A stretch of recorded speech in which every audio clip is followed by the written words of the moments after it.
On vous a fait croire qu'il n'existait qu'un seul modèle de femme forte. Soit tu es la CEO ultra indépendante, soit tu es la femme douce qui attend d'être choisie. Mais dans la vraie vie, toutes les femmes ne fonctionnent pas pareil. Et c'est là que beaucoup se trompent. Dis-moi, quand tu es vraiment toi-même, sans pression, tu te sens comment?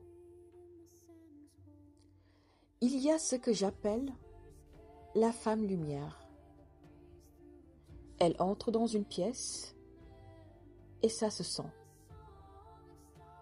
Elle attire naturellement l'attention, la protection, le soutien. Elle n'a pas besoin de courir derrière qui que ce soit. On vient vers elle. Sa force, ce n'est pas le combat, c'est la présence. Mais quand elle essaie de devenir hyper dure, hyper compétitive, elle se vide.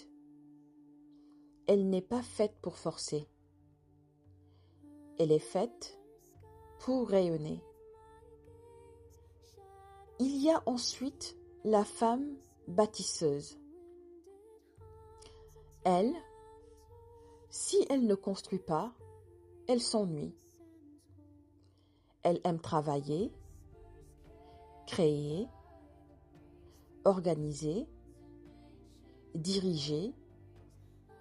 Son énergie s'active quand elle agit.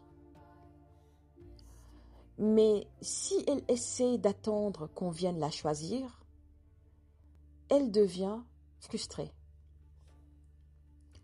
Elle n'est pas faite pour attendre, elle est faite pour avancer. Et puis, il y a la femme complète, celle qui peut rayonner et bâtir, recevoir sans dépendre, construire sans s'endurcir. Elle attire, mais elle agit aussi. Elle est plus rare, mais elle existe. Maintenant, la vérité qui dérange un peu. Beaucoup de femmes sont épuisées, non pas parce qu'elles ne sont pas assez bien, mais parce qu'elles essaient